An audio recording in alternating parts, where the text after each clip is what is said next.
Santo Deus, hoje tá difícil. Que guerra, meu. Ô Renan, hoje tá difícil, só você entrou agora. Deixa eu tentar chamar o Ramon aqui, porque tá difícil, irmão do céu. Que guerra. Que guerra, senhor, hoje, que guerra.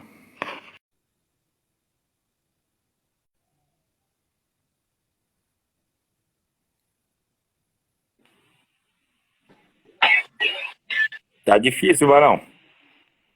Tá ouvindo bem agora? Ou tá travando? Agora eu tô ouvindo. Tá ouvindo alguma coisa aí? Não, mas tava um sonzão, né? Não, mas tava baixinho. Mas enfim, né? Você que tinha colocado o som? Você? Foi, eu tava colocando. Segura o louco. Ô, Eduardo, Oi? o que que você acha de a gente tirar os comentários aí? O Lucas Borges deu essa opinião aí pra gente tirar os comentários. Na opinião dele, acho que melhora. O que que você acha? Eu nem sei fazer isso, cara. Nem sei fazer isso. Vamos fazer o seguinte, ó. A gente vai ter que retomar, mano. Porque aí essa daqui agora eu acho que não vai cair, não. Porque eu mudei a banda da internet aqui também. Às vezes acontece. Eu sei que é cansativo, mas para ficar uma live aqui, né? Para as pessoas assistirem, seria importante. Bom, mas de forma mais sintética, Ramon, vamos falar novamente, velho. Graça versus religião. O que você vai fazer agora aí?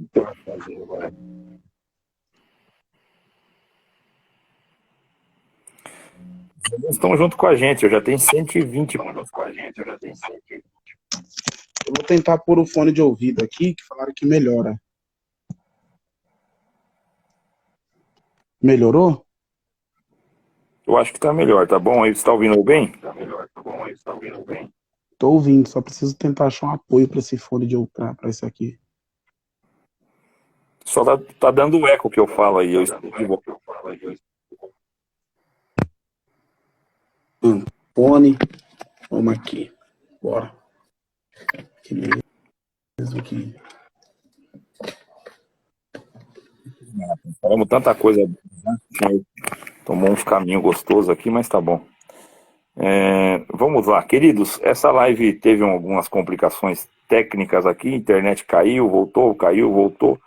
E agora estamos de novo com 125, 128, tá indo para 130 pessoas que estão ao vivo com a gente aqui. Bom, a live, para ficar gravada, eu vou pontuar algumas questões aqui. Graça versus religião e uso e costumes versus vaidade.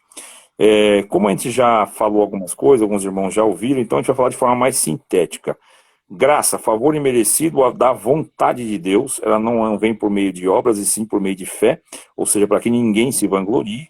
Então, graça é tudo aquilo que eu reconheço a minha natureza pecaminosa, independendo de eu ter nascido no lar cristão, ou vivido dentro de um prostíbulo, dentro de uma biqueira de droga, sendo o maior dos bandidos, ou a melhor pessoa dentro de uma sociedade. Eu preciso do favor imerecido de Cristo para mim receber salvação nele, ser justificado nele. Ramon foi muito feliz, trouxe o conceito da caridade, que se eu fizer isso, mais aquilo outro, até a fogo no próprio corpo, deve vender tudo e dar aos pobres, isso de nada tem valor agregado para a graça, porque não é por obra, não é por mérito, não é por condicionamento. Eu viver uma vida cristã, de jejum, oração, entrega, devoção, culto todos os santos dias, orações matinais no almoço, enfim, irmãos, a melhor das condutas, viver de golinha fechada, não bebo, não fumo, não olho, não falo palavrão, isto não me colocará nos céus. E mesmo após batizado, eu entender que é isso que me faz receber salvação, então você ainda não entendeu graça. A graça, por meio de Cristo, ela faz nós renascermos da água e do Espírito numa nova criatura. criatura. Esta nova criatura tem como molde e mente a mente de Cristo. A força dele em nós é que começa a produzir frutos. Éramos galhos de zambujeiro, galhos secos e mortos nas próprias obras, fomos enxertados na videira verdadeira, dela emana do caule emana a seiva da vida e produz frutos em nós. Então, quando eu pratico boas obras, eu não pratico para ser salvo, eu pratico porque estou salvo. O Espírito Santo em mim produz estas obras, me fazendo uma nova criatura para viver em novidade de vida. Então, quando eu faço boas obras, boas ações, bons conselhos, boas pregações, eu não posso olhar para mim como um tipo de autor. A autoria não é minha, a autoria é dele. Então, por causa dele,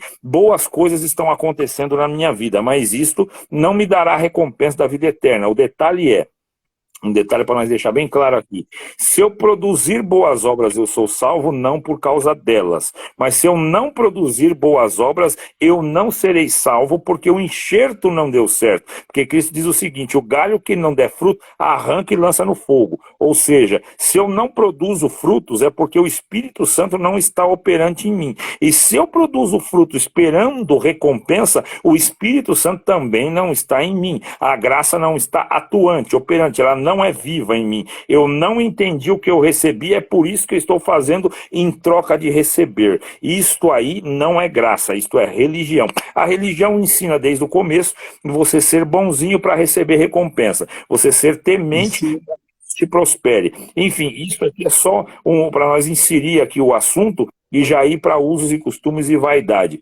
Ou seja, é ensinado que nós devemos ser temente a Deus. E eu digo a todos aqui, falamos na outra parte e tal sobre lei, Ramon trouxe alguns conceitos top, ou seja, a lei, ela criava um certo temor, ela cria, na verdade, certo não, ela criava um temor, ou seja, por medo por medo da pena, eu não fazia a maldade. Ou seja, eu estava cobiçando a mulher do próximo, mas eu não cometia adultério, porque eu ia ser apedrejado no final. Então, eu deixava para lá, passava de largo, mas o meu coração, minha mente e meu olho vivia em pecado. E Cristo atribuiu isso a adultério. Ele falou: se só em pensamento você cobiçou a mulher, né, você já cometeu adultério. Em verdade, você já cometeu adultério. Ou seja, todos nós fomos colocados no mesmo balaio de pecador e morto, porque não tem um que está assistindo essa live, um ser vivo que exista, que não sofreu com isso, que a sua mente não percorreu por caminhos pecaminosos. Cedo ou tarde,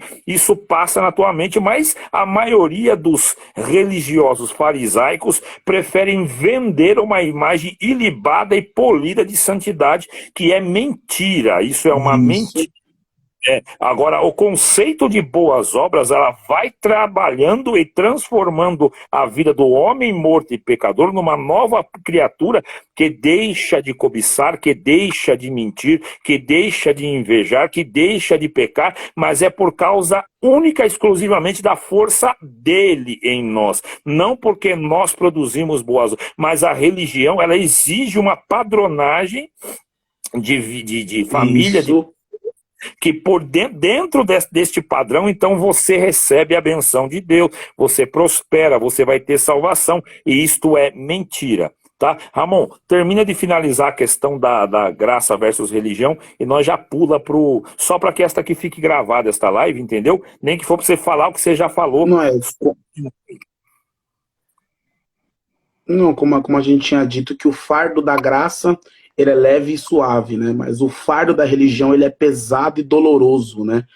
Mas Cristo veio para quebrar esse jugo, né? Porque a gente podemos fazer uma alusão entre religião e lei, né? Na lei, para você, tinha diversos mandamentos para você cumpri-los, para que você recebesse aquela bondade, né? Para que você recebesse a bondade, você tinha que cumprir a lei, né? E sempre a religião, ela vai te dar caminhos para que você alcance algo, né? E Deus nos entregou apenas Cristo, né? Como existe aquela declamação de amor de Deus que ela é bélica, que é João 3,16. Deus amou o mundo de tal maneira que entregou o seu Filho unigênito para que todos que nele crer não pereça, mas tenha a vida eterna. É isso, é Cristo. A religião, a lei te dá para você caminhos para você alcançar a santidade. Ela te fala que as suas vestes, que a sua roupa, que o seu ato de andar, que o seu ato de agir, que o seu ato de fazer pode produzir algo. Não, é esse peso meu de obras, ele terá apenas validade em Cristo. Isso é um paradoxo. Qual é o paradoxo? Que as obras não me salvará, mas as obras me condenarão. Ela tem poder de me condenar, mas ela não tem poder de me salvar. É só mediante fé. Então, deixando bem claro, entrou o amor, saiu o temor. Porque o amor lança fora, né? O amor lança o temor, porque é como ele disse, né? Jesus, ele é tão lindo em seus sermãos que ele vai dizer assim, né? A lei vos dizia para amar o seu próximo como a ti mesmo. A religião prega, ama o seu próximo como a ti mesmo para você ser salvo. Cristo, né, ele fala assim, hoje eu vos dou um novo mandamento. Amai o seu próximo como eu vos amei. A lei mandava que você amava como você ama o teu próximo, mas não, a graça está te dizendo para você hoje, ama o teu próximo como eu vos amei. Assim que a graça, esse é o novo mandamento universal, é amor. É um amor puro, um amor sincero. É um amor gerado nas entranhas de Deus sem medida, sem medida. Então a gente encerra aqui, a gente já vem falando há muito tempo, já quase 1 hora falando sobre graça, mas um resumo de tudo que foi falado sobre graça e religião foi sintetizado agora por mim e pelo Eduardo. Sim, aquilo que você falou foi muito feliz, é bonito isso aí. A religião, ela é muito mais aceita porque a ideia... ela se vende melhor para o ser humano, né? A gente falou no pedacinho anterior, mas perdeu na internet para que fique gravado. A religião, ela faz muito mais sentido para o ser humano do que graça. Graça não faz sentido. Humanamente é loucura, e a Escritura traz isso, né? A loucura da cruz. Não tem nenhum sentido para o ser humano. Por isso que graça, ela não é entendida humanamente, ela precisa ser entendida na comunhão do Espírito. Por isso que se revela a graça ao seu coração, porque humanamente eu não posso estudar graça. Tem ateus como Flávio José, foi um exemplo, conheceu a história dos hebreus inteirinha. Tem outros ateus que debatem assuntos bíblicos, falam de Jesus, às vezes conhecem mais detalhes históricos do que nós, mas não conhecem graça, não conhecem a graça revelada, não vive graça, não entende o favor, porque não faz sentido. Então a religião, ela formata a mente das pessoas para fazer troca. Essa parte que você trouxe de a Epístola Universal de João, né? Entrando o amor, lança fora o temor. Porque quem teme não é perfeito em amor. Porque ele prevê a pena. Ou seja, ele sabe que se ele fizer algo, ele vai receber punição.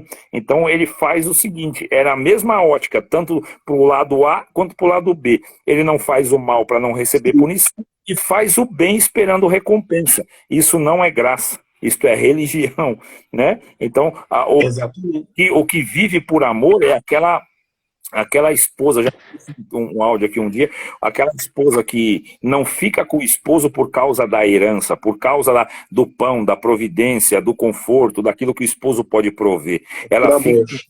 Isso. Aí essa esposa, ela pode andar pelas ruas aí, essa que fica pelas bênçãos que recebe, pelos favores, ela anda pela rua e o olho dela cobiça outros. Ela tem desejo por outros, ela imagina outros, né? Então é aquele crente que vive dentro da religião, flertando com o mundo, flertando com o pecado, sempre percorrendo, ainda que ele não vá fisicamente, ele vá dentro da mente, ele dá espaço para a criatividade do seu pensamento pecaminoso, percorrer as trilhas do pecado, andar por desejos sórdidos, e ele está vivendo em pecado de adultério e pecado de qualquer outro tipo de pecado, porque ele faz no coração, ainda que ele não pratica. Então ele vive uma vida ilusória de religião. Está dentro do sistema religioso, engravatado, está bonitinho, saudando a todos, barbeadinho, está tudo redondinho, mas dentro do teu coração ele é igual aos fariseus, é sepulcro caiado. Sepulcro caiado. Então o exterior O exterior, às vezes, é apenas atuação. É um modelo que você quer vender uma imagem de si mesmo que você não é. Então, aquele ponto bonito, que eu não lembro se está em Levítico ou em Deuteronômio, que Deus falou para o povo fazer o altar, mas fazer de terra mesmo, e se fosse fazer de pedra, que não passe o buril na pedra, né? Para trazer a pedra como a pedra é mesmo. Não precisa se dar polimento na Sim, pedra. Traga a pedra como ela é exatamente.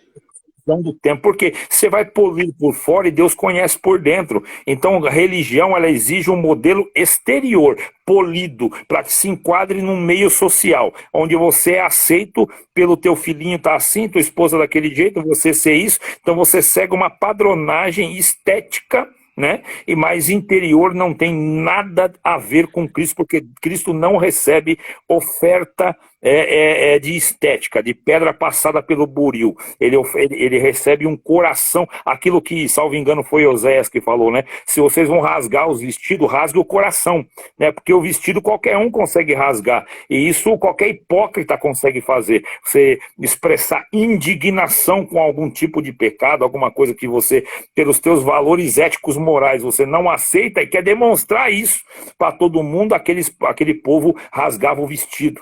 Mas Oséias falou, viu, quando você vai rasgar, rasga o coração. Ou seja, viver graça é viver de coração rasgado. Você rasga o teu coração diante de Deus e o quebranta. Isto é graça, o resto é religião.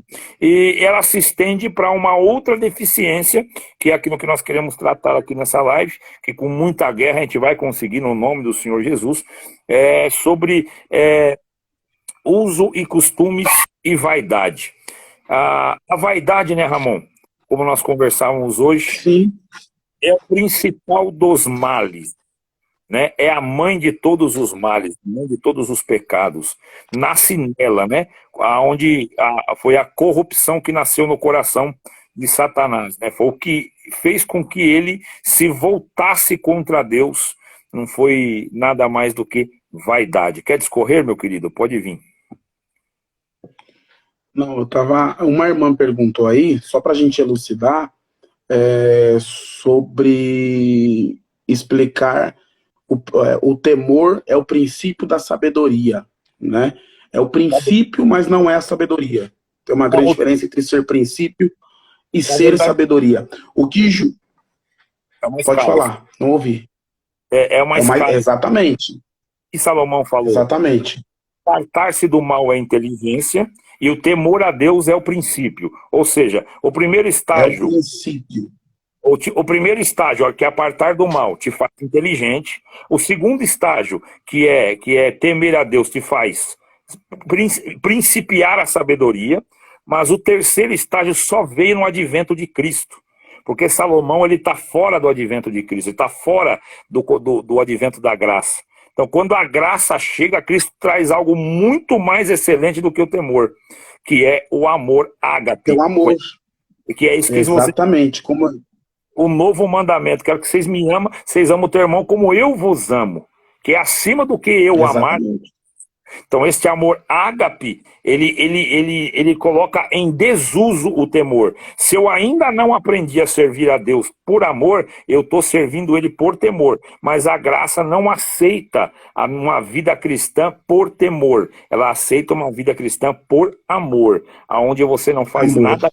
Isso, você não faz nada por troca, você não aguarda a recompensa, você não fica fiel com medo da pena. Existe uma massa enorme de crentes, tanto dentro da congregação como em outras denominações, que estão batizados e seguindo a regra da religião com medo do inferno. Esse daí é o crente Sim. temente a Deus. Esse temente a Deus, ele não vai alcançar salvação, porque salvação é por meio de amor. E a graça é um amor, é um favor imensurável, é um amor incalculável, que não pode ser medido. Então, esse é o ponto. Princípio da sabedoria apenas, não é a sabedoria. Vai lá, Ramon, perdoa tomar tua fala aí. Vai lá. Não, era para explicar isso. Eu ia explicar exatamente isso daí, sobre, né, 9 de Provérbios, a questão do temor é o princípio da sabedoria. E esse temor no hebraico, que vai ser usado por Salomão, ele é tido como medo para Paulo em grego, quando ele vai escrever, para João, quando ele vai escrever a toda a igreja universal lá em Epístola de João 4,18, né? que ele vai dizer, entrando o amor, eu vou até ler o texto que ele diz assim, ó, não há temor no amor, mas o Exato. amor perfeito lança fora o medo, porque o medo traz tormento, mas aquele que teme não é perfeito em amor. Embora Salomão tenha alcançado o princípio de sabedoria, status quo de sabedoria, não fez de Salomão salvo. Não. Tá? Mas até os mais simples, pelo amor de Deus, serão elevadas à realeza de glória nos céus, né? Mas, enfim, referente vaidade, que a gente tratou hoje, a gente conversou sobre vaidade, vários tipos de vaidade, né? O primeiro que a gente tem que tirar esse síndrome da vaidade que a gente tem no nosso meio, que vaidade é roupa, que vaidade é veste, que vaidade é brinco, que vaidade é qualquer outro tipo de indumentária. Isso faz parte da vaidade? Faz parte da vaidade do homem? Faz parte.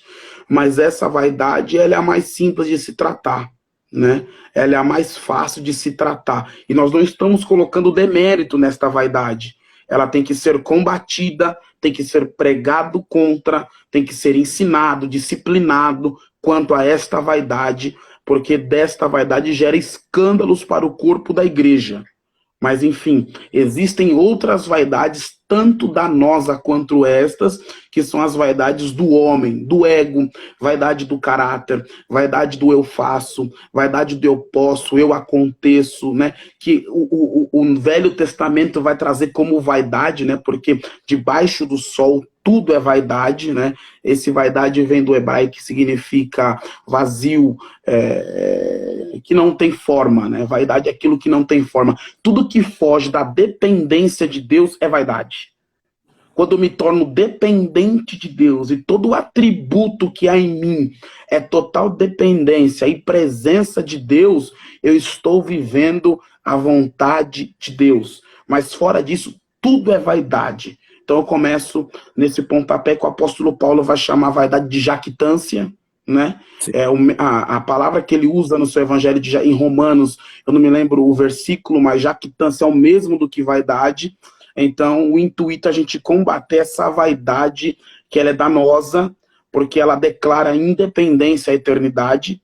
Toda a vaidade do eu posso, eu faço, toda egolatria, nós estamos declarando independência do céu, né? E esse foi um atributo, né? Porque o primeiro pecado nasceu no céu, tanto que o sangue de Cristo, como dissemos anteriormente, ele foi tão poderoso, como disse o autor aos Hebreus, que ele purificou o santuário do céu, né? E disse Jó no capítulo 15 que nem na eternidade Deus confiava em seus santos a partir do ato vicário da cruz, né? Então agora estamos guardados, porque o culto foi no Calvário e o pregador não para de pregar até hoje desde o Calvário.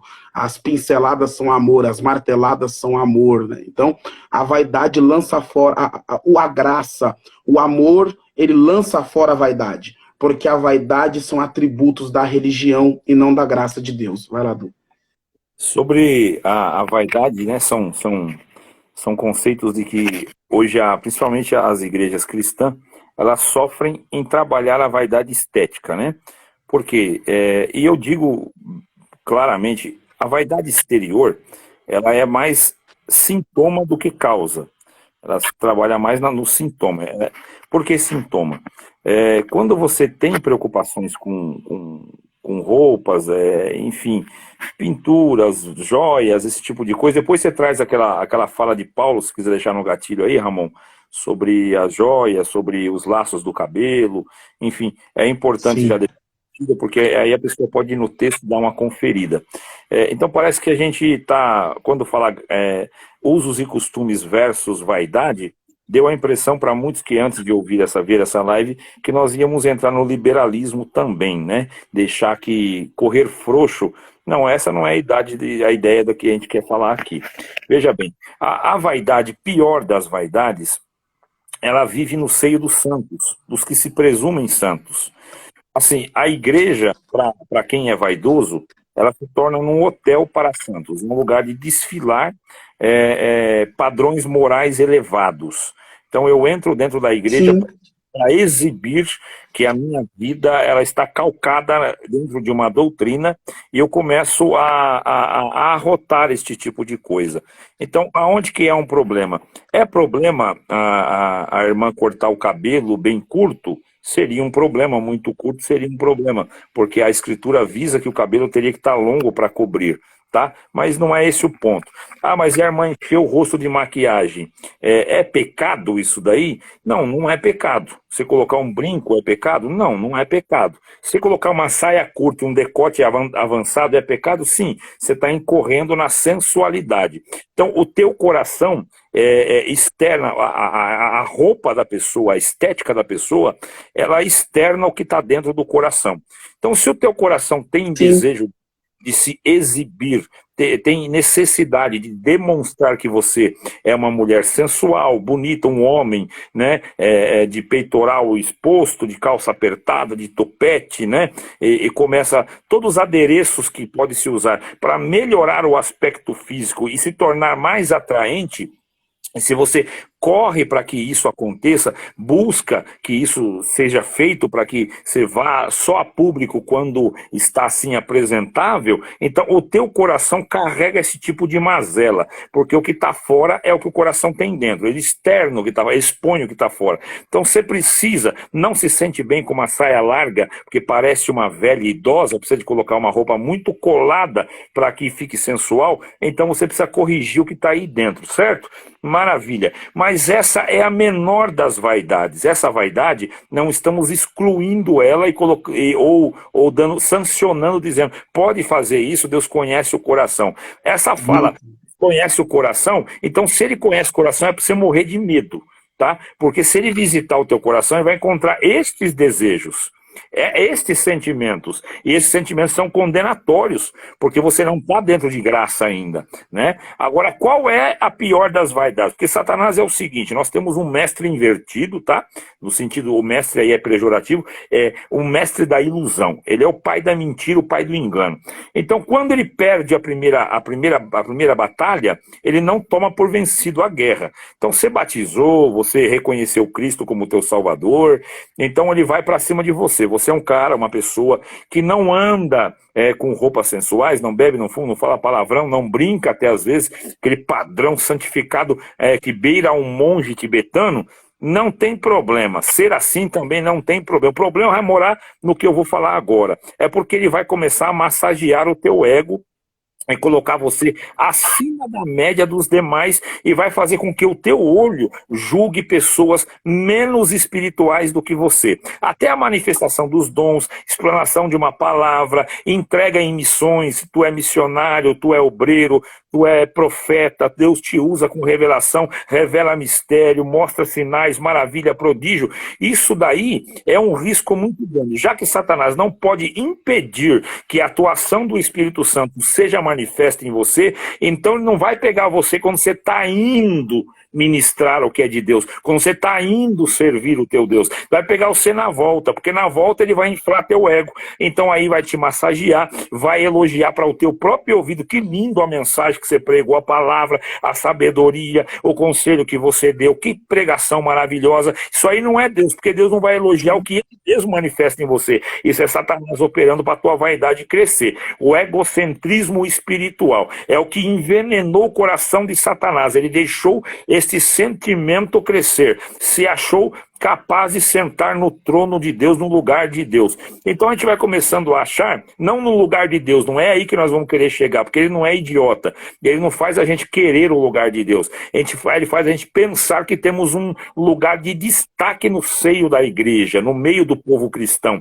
Então ele começa a elogiar a tua postura, a tua decência, e algumas obras que Deus faz na tua vida, ele começa a remeter a você que é mérito da tua santidade, da tua postura, da tua oração, é porque você não fala palavrão, é porque você não liga a televisão, é porque você não bebe bebida alcoólica, é porque você não olha, você não brinca, você não vai à praia, você não joga futebol, você não corta cabelo, não passa maquiagem, não põe um brinco, então você não vê coisas que não deveria ver, só lê a escritura e ora e santo, e santo, e santo. Então ele começa a atribuir a você um tipo de valuation, você vai aumentando de valor segundo a lente dos teus olhos, você vai achando que não você tem uma disparidade espiritual. Eu estou elevado a um outro nível. Ei, mas e aquele irmão? É do mesmo nível? É do nível de fulano? Do nível de cicrano? É do nível do Ramon? É do nível de Bertano? Então começa a falar, se é do nível dele, então, louvado seja Deus. Não há níveis em que nós vimos, né? Então este aí é aonde começa a entrar a verdadeira vaidade. Eu sou separado para um ministério, para um ofício de pastor, ou qualquer que seja o ofício, então eu começo a ensinar, eu me torno boca de Deus. Deus vai versar o seu evangelho pela minha boca, e junto com isso vai fazer sinais, maravilhas, independente de ser oficial o meu ministério, ou ser um ministério voluntariado, como muitos se entregam, e isso é muito valoroso, muito bonito, mas não recebe recompensa por isso, tá? A recompensa já nos foi dada. Então ele vai massagear o nosso ego. Esta vaidade vai fazer com que eu pense ser um cristão aprovado. A minha consciência para de me acusar e eu começo a ter apenas aprovação. E o crente que se autoaprova, ele fica maior do que a porta. O fariseu e o publicano no templo lá, Ramon. Um já fez uma oração suntuosa, que dava dízimo, que dava oferta, que não era ladrão, não era roubador, enfim, fez um monte de comentário se autoelogiando. O outro caiu de joelho e disse, tem misericórdia de mim, porque sou pecador.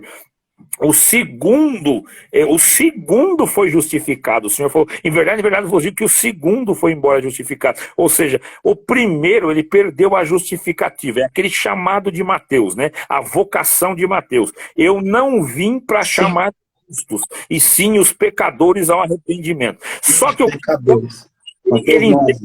ele entende uma coisa, Ramon, que depois que ele batizou, ele fala em língua, ele profetiza, ele acha que ele deixou de ser pecador, né? Ele não é mais, ele está colocado num padrão tão elevado que ele não, se você se presumir de si mesmo que você é justo, porque quando o Senhor falou assim, eu não vim chamar os justos, não é que há justos para ser salvo, na verdade, ele estava dizendo dos que se presumem justos, porque a Bíblia mesmo, ela é inerrante, ela não se contrapõe, e ela diz, não há um justo sequer, né? Então Cristo não estava se contradizendo, ele estava dizendo para Mateus, eu não vim chamar os que se presumem ser justo, porque não há ninguém, não há um justo. Aquela meia-verdade que alguns pregadores aí, Ramon, eles usam como jargão, né? Deus não escolhe os capacitados, mas capacita os escolhidos. É uma meia-verdade.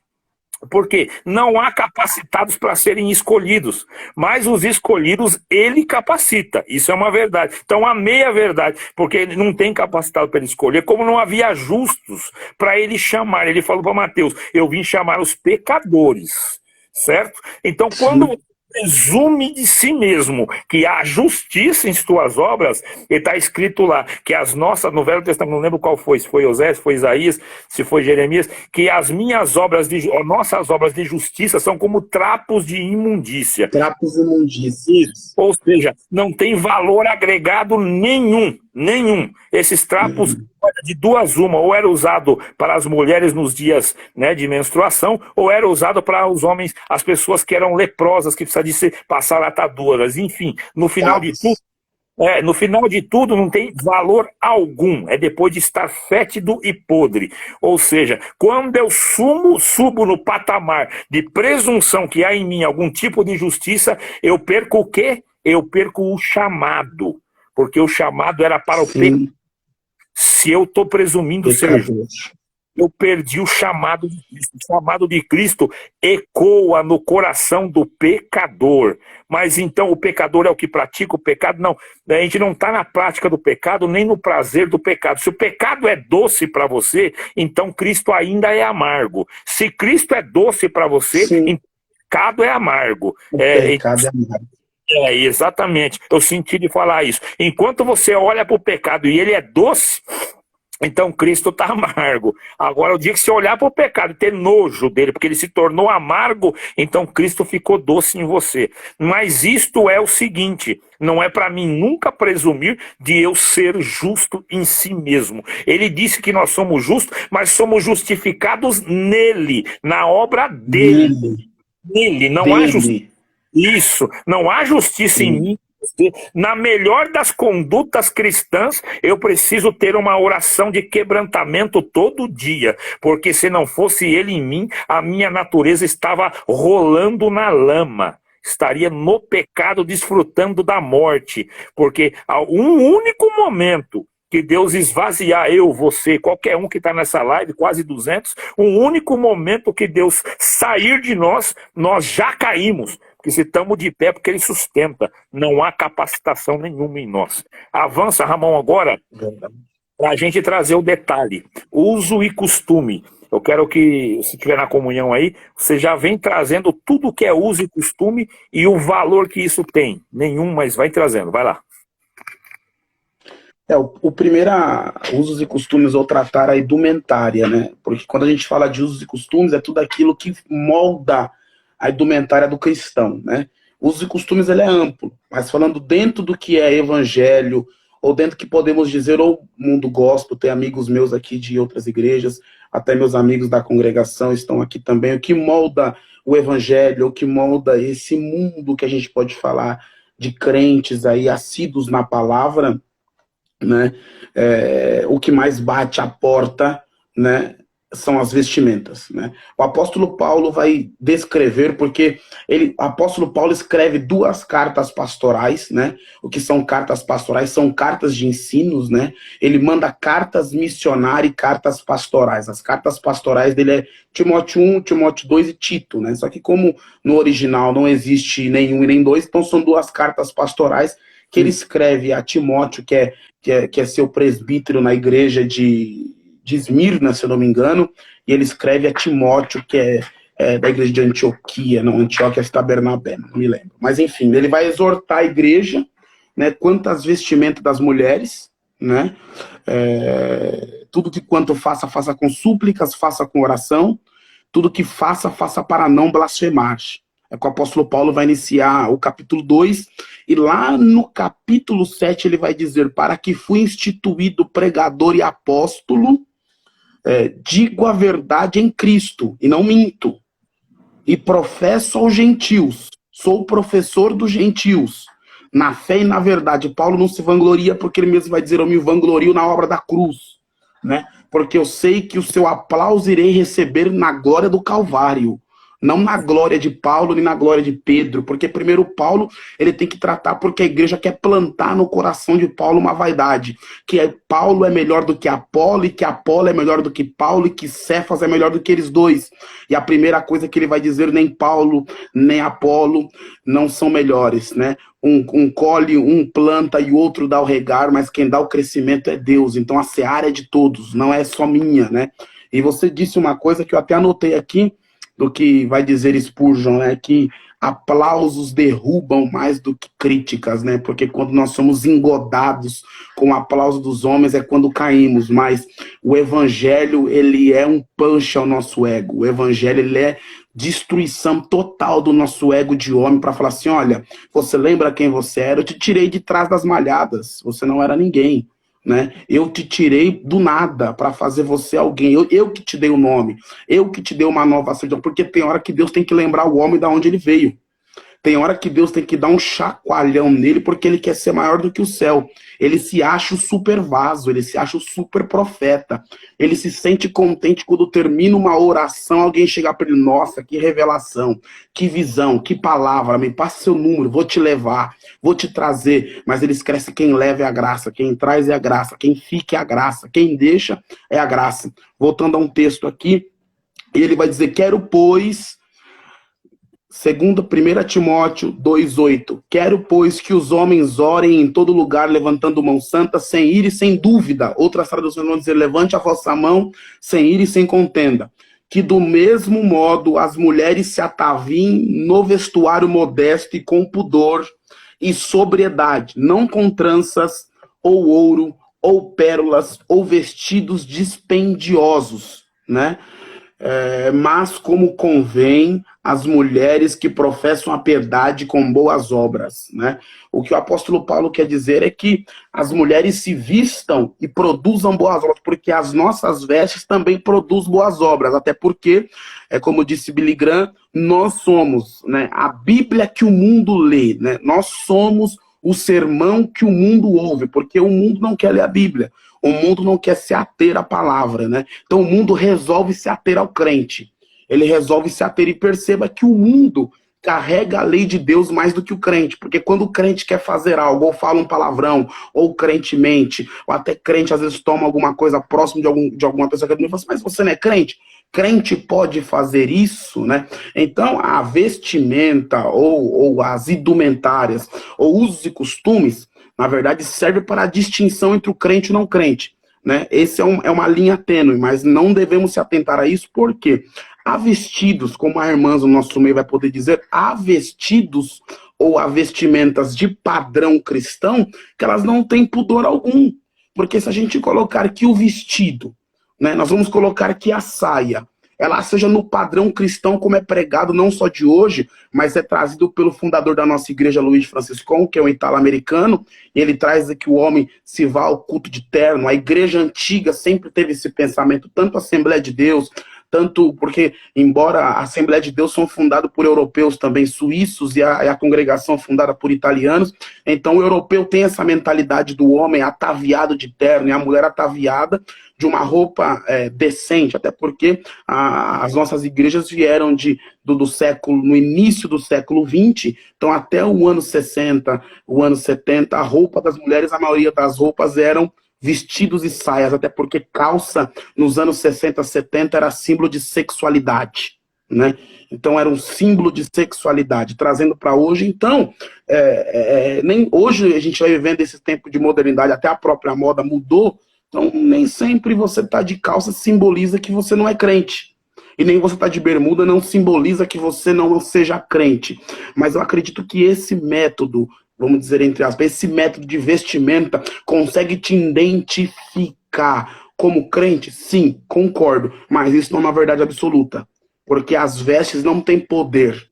As vestes não têm poder algum de santidade. Veste não tem poder algum, certo? Porque até quando o homem quis criar veste para si no Éden, que ele criou vestimentas para si, para se esconder da nudez, porque quem se afastou foi o homem. Deus nunca se afastou do homem. Deus nunca deixou de visitar o homem no Éden. Mas Deus falou assim, não, essa vestimenta sua de nada serve. Essas folhagens sua, Adão, nada serve. Eu estou vendo você nu ainda. Então, vestimenta no conceito bíblico que a gente tem é pudor. Vestimento no conceito bíblico que a gente tem é ter com modestia. Tudo que honre a Deus. Porque se a mulher colocar uma roupa que marque os seus glúteos, marque o seu corpo, marque sua cintura, ela está sendo objeto de lascívia. Ela está sendo objeto de pecado. Ela está mostrando a vaidade interior dela e mostrando a sensualidade dela. Assim também os homens, que querem marcar o seu corpo, que querem marcar a sua imagem. Tudo isso faz parte do ego do homem, de mostrar que pode. Né? Mostra o caráter, porque o homem mostrando o seu corpo, ele acha que ele vai mostrar virilidade, ele acha que ele vai mostrar força, mas não. Os nossos corpos foram feitos para honrar a Deus. Né? Embora sejamos templos e morada do Espírito de Deus, e o vosso corpo pertence à vossa mulher, mas também a Deus, o que o apóstolo Paulo vai dizer, que o vosso corpo produz a boa obra. Se vestir de forma com modestia produz boa obra. Então não estou dizendo qual é o padrão de você se vestir, mas o padrão é modestia. Seja na calça, seja na saia, seja no vestido. E ele vai enfatizar que as mulheres iam com joias para a igreja. Só que isso tirava a atenção do culto, porque tem pessoas que vai para a igreja parecendo uma árvore de Natal. Entendeu? Tá parecendo um bebelô de Jesus. Só ele quer chamar atenção, e não é assim. Atenção, nós vamos à igreja entregar um culto. A gente tem que parar de ir para a igreja pensando que igreja é um cartomante, onde a gente vai lá só para se consultar. Nós vamos à igreja para entregar culto. Né? E quando a gente vai para entregar culto, nós vamos alinhado para entregar culto. Né? E a nossa veste faz parte desse alinhamento. Não tem peso. Não tem peso algum. Não tem meritocracia alguma. Não tem vontade alguma, né? Mas se o teu irmão escandaliza, a gente vamos seguir o rito como que é. Mas que isso produz em nós obras de salvação, não. Até porque veste não vai estar em frutos do Espírito. Você não vai encontrar veste como fruto do Espírito. Veste produz um bom caráter. Veste vai mostrar o caráter que a pessoa é. Porque, como você bem disse, foi feliz na colocação, né? O que está dentro vai transparecer fora. Se dentro de mim tiver sensualidade, normalmente vai proclamar na roupa. E por aí vai. Pode completar esse assunto. É uma linha bem tênue, né, Ramon, que precisa ser cuidada, porque são dois públicos aqui. Vamos lá. Aquele que está dentro do contexto decência e modestia nas suas roupas, ele não pode esperar recompensa desse porte, tá? E também não pode julgar o outro de maneira excludente. Você excluir a pessoa do seio e do âmbito religioso cristão ali, da sociedade, Isso. né? Porque tal pessoa, essa fulana só usa roupa assim, vive emperequetada, e você exclui ela. Isso não é amor. Cristo pegou uma mulher, foi pega em adultério e ele incluiu ela no perdão, certo? Então ela não estava emperequetada com vaidade, estava em adultério, que era pena de morte por apedrejamento, e Cristo absolveu ela dentro do perdão da obra dele, certo? Do amor. Então, para quem está dentro das vestimentas e defende, porque consegue conviver bem com isso, o detalhe aqui é na vaidade. Porque aí você olha para você mesmo Isso. e atribui um conceito de santidade e bom caratismo em cima do que você veste. Então, quando é que esta veste se tornará um louvor a Deus e não uma ofensa e uma oferta de vaidade? Quando você fizer isso apenas para louvar o teu Deus e não se elitizar a ponto de achar que outros são menores do que você, porque você tem um porte decente. O teu porte decente não pode ser para o teu ego ser inflado e nem ferramenta de alfinetar o outro. De maneira alguma. Você tem que olhar para si e, com gratidão absoluta, agradecer pela força que pelo Espírito Santo lhe foi concebida para que você se despojasse de ego, de vaidade e andasse em decência como uma oferta cultuante a Deus. Você oferece o teu culto pessoal, desde a roupa que veste, mas com o coração voltado ao quebrantamento, ao reconhecimento da gratidão absoluta. Isto é graça e isto é comportamento cristão. Aí do outro lado tem também as pessoas que estão andando, e o detalhe enfático aqui, recebemos de Luiz Franciscon, aquilo que o Ramon falou, a herança do terno, do corte da costura italiana, tá? Então terno não é armadura, terno não é farda, como os irmãos falam por aí. Você pode estar com um terno de 1,5 pau, 2, de alfaiateria, estar nu diante de Deus sem vestimenta alguma, certo? Então não é a tua roupa, não é nada disso. Voltando, tem aí o outro lado, que são pessoas que têm este problema, vivem com esse desejo de estar esteticamente acima da média e causando impressões, arrancando suspiros, né, dos outros por causa do seu porte. Tá? Tem problema ir para academia? Não. Você quer ficar marombado, ou as irmãs quer ficar malhada para sensualizar, humilhar as gordinhas e fazer os esposos das outras pecarem com a concupiscência dos olhos. Mas que culpa tenho eu se está me cobiçando? A culpa é que Cristo deixou bem claro a decência e a modéstia do nosso corpo e da nossa vestimenta. Então eu posso ir na academia? Posso, para a saúde, para a circulação, para não ficar numa vida sedentária, porque eu tenho colesterol alto. Tem alguma coisa errada? Não, irmãos, não. Agora você vai na academia, bem no pico, e está cheio de gente seminu, malhando lá, então você vai me perdoar, mas você está dando para o teu olho bastante alimento. E se nele treva, todo o corpo está em treva. Você quer ir na academia? Tenha prudência, varãozinho. Pega você e a tua esposa, vai no primeiro horário, 5 horas da manhã, 5h30, vai para academia 6 horas, faz uma horinha, um junto com o outro.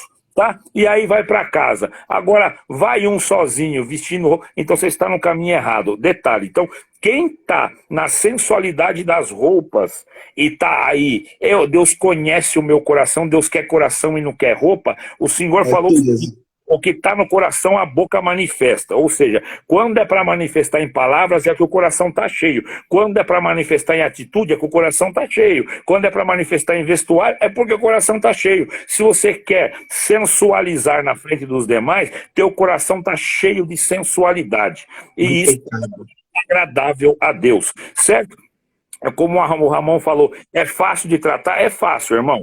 Olha, eu digo para você, é uma enfermidadezinha, é uma portinha que fecha, é uma guerrinha que acontece, você já vai arrancar tudo porque você aprendeu que tem que trocar, né? Você aprende que tem que arrancar o brinco para receber um dom, você aprende que tem que colocar a roupa comprida para receber, então, uma benção de Deus. Então você não entendeu graça. Então a questão aqui é a seguinte: quando você está nas vestes sensuais, você está escandalizando, primeiro ponto, você está escandalizando os de fora, que não reconhecem no teu porte, certo, a decência cristã. Você está escandalizando os de dentro, porque os de dentro que não entendem que isso é um tipo de fraqueza e guerra, que precisa ser orado, não aceito, tá? Não tem esse negócio de ser aceito. Cristo não é conivente com pecado. Ele não aceita pecado. Ele salva pecador, perdoa pecado, mas ele limpa o homem, ele transforma o homem, não aceita, ele não convive com pecado.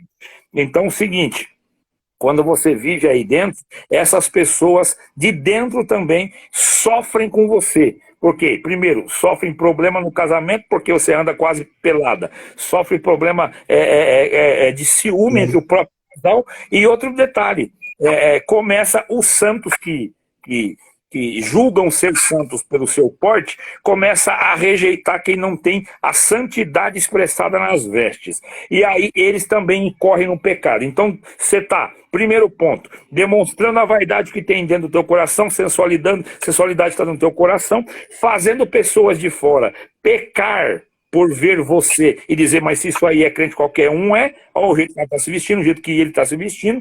E os de dentro também pecam, porque ainda não absolveram o conceito de graça e não entende que a igreja é um hospital para pecadores. Então, quando vem pessoas com este porte indecente, cria rejeição e divisão e esfria o amor. Então, o saldo negativo pela tua postura é muito grande. Certo? Esse é o resultado das tuas ações. Então, meu corpo, minhas regras, isso é para o mundo, tá? Se você quer viver no modelo de Cristo, ele é um modelo, não eu, nem você, nem feminismo, nem liberalismo, nada disso cabe em Cristo. O que cabe em Cristo é Cristo.